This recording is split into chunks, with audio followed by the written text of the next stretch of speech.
Dear Biker, I'm from an area that was rife with strange experiences, and I just wanted to share a little with you and your viewers. You see, I grew up on a small farm in southeast Texas, about 40 miles west of Houston, and sometimes at night, something would scream out in those fields. My neighbors would hear it too. One morning, while waiting for the school bus at the end of our driveway, I looked down and I saw a very large, barefoot footprint in the sand. The heel had been run over by my dad heading to work, but the rest of the print was plain as day. It was about 12 inches long and at least 7 inches wide, and that part was clearly visible. I knew at the time it was a Sasquatch print. I wanted to show someone, but here came the bus and I didn't have time to run back home to get my brother. That afternoon, when I got off the bus and I went to look again, well, so many cars had driven in and out of the driveway that the track was completely gone. I was sure disappointed.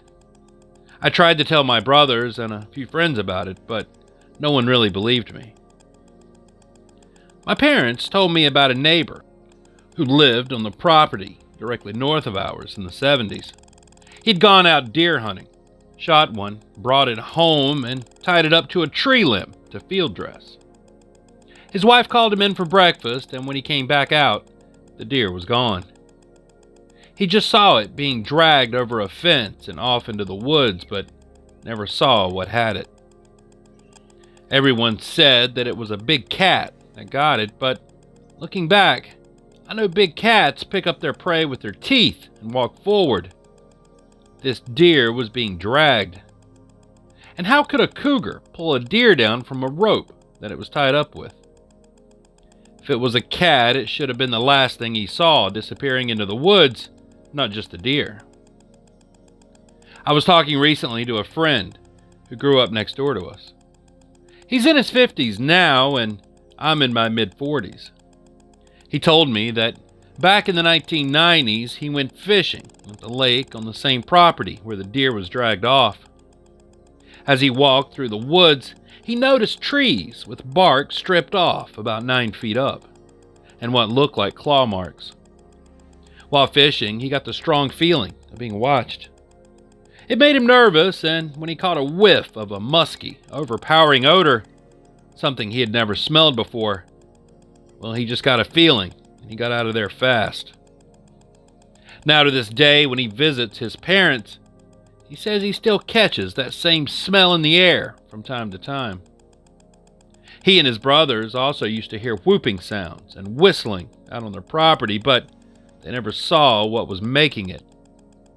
They also heard something walking on 2 legs at night, but again, was never able to visually see anything. Another incident happened in the exact same area back in the 1960s. Some guys had gone swimming at the lake about a half mile from my house. While 2 brothers and a couple of their friends were in the water, their car horn started blaring. There were no houses nearby, and they thought that maybe my uncle was over there, messing with them. It had gotten dark, and they couldn't see the car from where they were. Well, they jumped out of the water, grabbed their flashlights, and ran to their car. They told me that there were very large footprints all around the sand near the vehicle. They knew right then that it wasn't my uncle, who would have had to have been a very large man to leave those prints. Still, no one said anything about Sasquatch. They just assumed it was some really big guy with no shoes on. One more thing happened to my older brother and cousin that makes me think it too was a Sasquatch encounter. You see, my mom had a twin sister, and they always did things together. One evening, our parents and our aunt and uncle went to some kind of event at church. My brother and cousin just stayed at my aunt's place while the adults were out. She and my uncle had a cattle farm and about 200 acres of land. They also had about 7 or 8 dogs. Now, these weren't exactly friendly animals, and they never came inside. While my brother and cousin were just hanging out watching TV, The dog started whining outside and scratching at the door, wanting in. And then they heard something scraping across the window screen in the living room. This was summer and the windows were open. Well, that scared them enough that they locked themselves in the bathroom until the adults came home a few hours later. My brother was in the 10th grade at the time, and my cousin would have been in the 7th. My brother said it sounded like fingernails dragging across the screen, moving from one window to the next, circling the house. I've often thought about these things that happened to my brother, my neighbors, and my cousins. And after putting two and two together, especially after some strange experiences I've had personally as an adult, I truly believe that it was a Sasquatch behind all those events. Anyway, I just thought I'd share with you guys. Thanks for reading. Signed, Mike.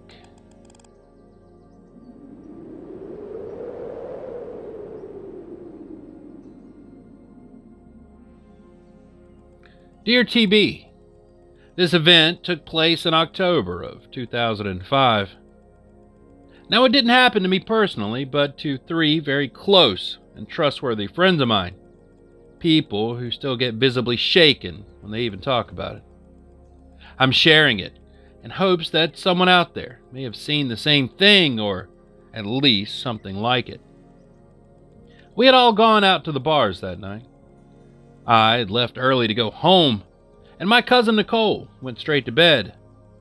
The 3 remaining guys, we'll call them Carl, Reggie, and my cousin's boyfriend Brian, decided to step out on the balcony to smoke and talk for a bit. At around 3 a.m., they heard what sounded like a horse coming down the street. From where that balcony is, you can only see so far up the hill, but the sound seemed to be coming from the north, up toward Griffith Park. They all joked about it. Maybe a horse had gotten loose from the riding facility at the park. The galloping sound just kept getting closer and louder. Eventually, it rounded the corner, and they knew they were about to see what it was. Now, to this day, all 3 of them shake when they describe it. They say that it was humanoid. Well, sort of. Its legs and feet were extremely long, and it took huge strides as it moved. Its back was arched forward, and its neck stretched out, bent in a way that no human could ever pull off. They said its skin was transparent green. The eyes were black, but with visible whites. It wasn't wearing a shirt, just white pants and black shoes. Carl said it kind of looked like, well, a dead Ziggy Stardust, with bright red hair standing out against the rest of its ghostly body. Well, as soon as they saw it, Reggie let out a tiny gasp, and immediately the thing turned its head and squinted directly at them. Now, they all swear that it was far too dark, and the gasp too soft for any normal person to have heard them or located them. But whatever it was, this thing clearly did. It never even broke stride, it just kept walking. And once it passed their driveway, right as it was about to move out of their view, the clomping sound stopped abruptly. Reggie panicked. He was sure that the thing had climbed the building and was now on the roof. Later, I asked each of them to draw what they had seen, but I had them do it separately in different rooms. Every sketch came out eerily similar. Carl thinks it was a ghost from the 70s, maybe somebody who died in the park. Brian is convinced it was a creature of some sort, and Reggie said that in the Philippines, they would have called it a specter. All 3 agreed on one thing.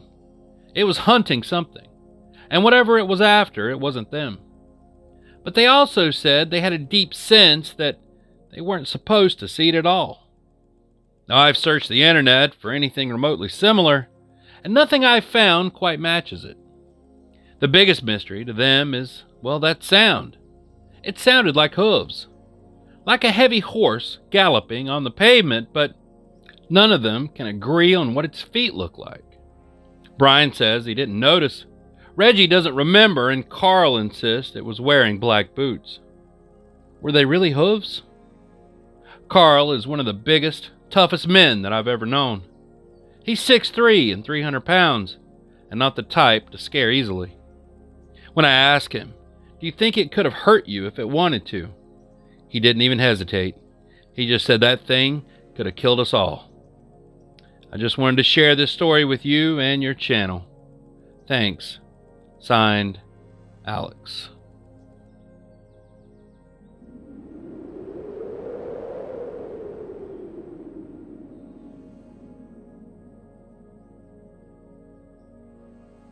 Dear Biker, I encountered something unexplainable, and I need answers. What I experienced was truly phenomenal.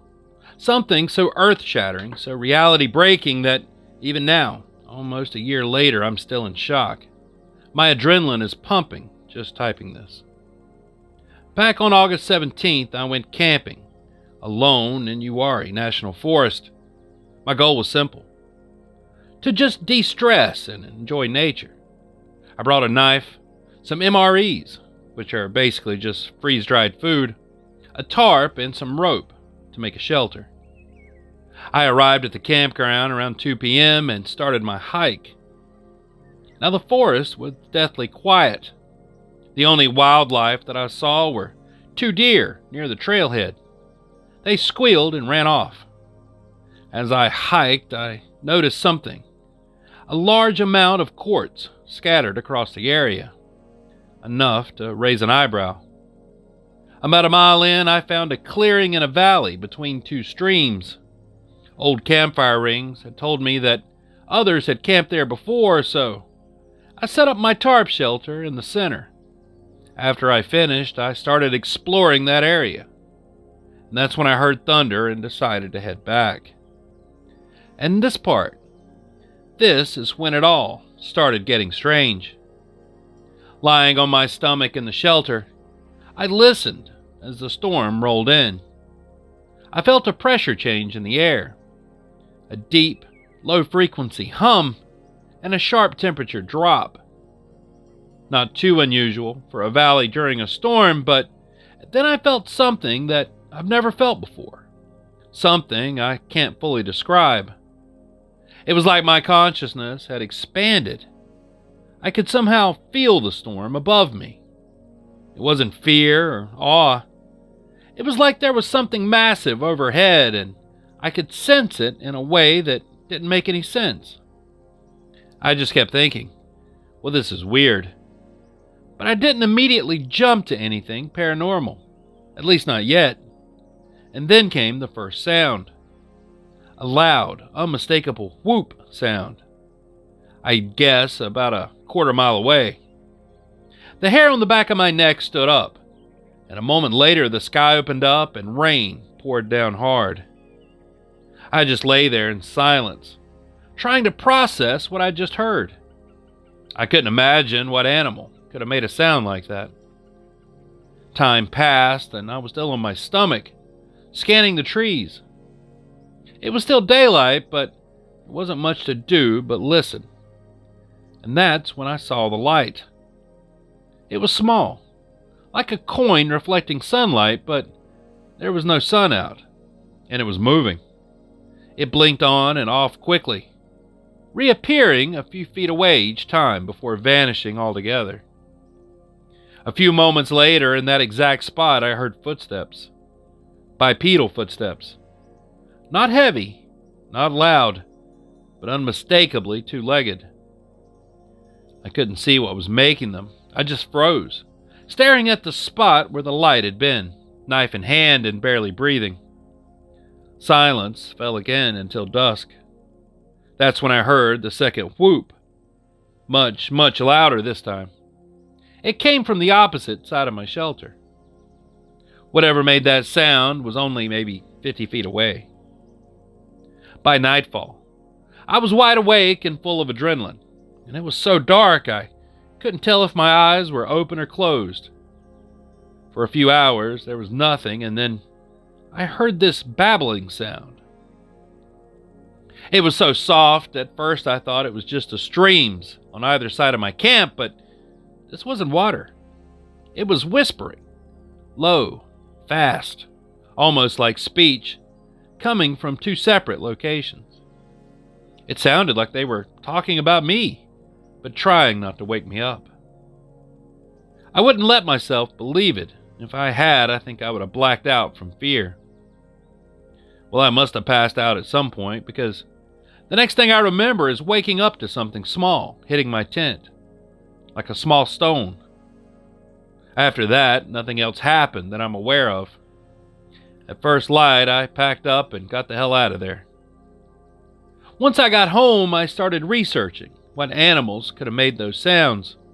Deer, mountain lions, bears, raccoon. Nothing really matched. And then I finally allowed myself to look into Sasquatch encounters. And that's when I found the Sierra sounds. It was exactly the same. I can't even describe the horror I felt listening to that audio. It's the exact same noise. The murmuring, that was the worst part. It's like they were talking to each other. Even now, I'm shaking as I write this. Please, if you've heard anything like this or know someone who has, let me know. I'm not crazy. I feel totally healthy, and I know what I heard. Thank you for your time. Signed, Chuck.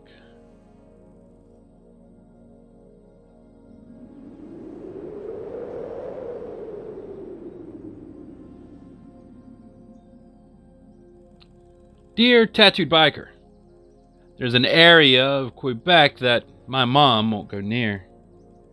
We don't visit Canada often, but we used to have an aunt who lived in Quebec and owned a cottage on a small remote lake. I spent many summers at that cottage, and a lot of family would visit as well. Now behind that cottage, there was a huge forest that stretched for miles and miles. We used to hike there and just marvel at how untouched and wild it was. You could easily get lost and maybe never come out. Well, one day, my mom, my aunt, two uncles, and I was 13 at the time, we were hiking toward a raspberry patch that we knew of when we heard a scream like nothing I've ever heard before. It was kind of like a human scream, a woman scream to be specific, but it was so loud that we all dropped to the ground, like somebody was shooting at us. I don't know why we reacted that way, but down we all went. We stood up and looked around for 2 or 3 minutes, completely stunned, trying to figure out where that scream came from. It felt like it was all around us, almost on top of us at the same time.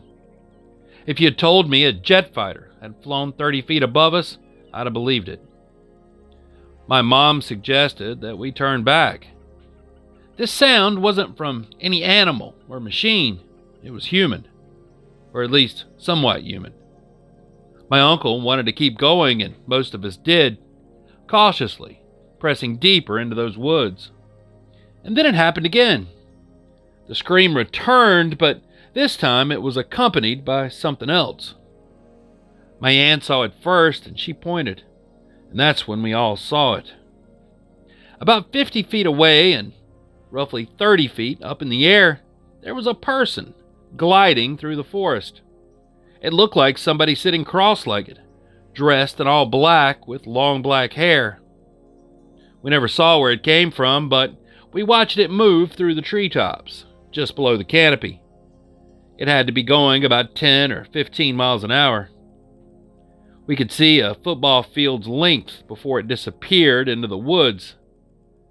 We stood frozen until it was out of sight, and then we just ran all the way back to the cottage. Now, my mom never went into the forest again. The next day, my uncle went out with his rifle, but he came back empty-handed. Years later, after my aunt had passed away, that cottage was sold, and nothing like that was ever seen again that I know of. It wasn't a bird. It wasn't some escaped pet monkey. It was a person. 100% a person, but whatever it was, it flew through the forest like it could fly on its own.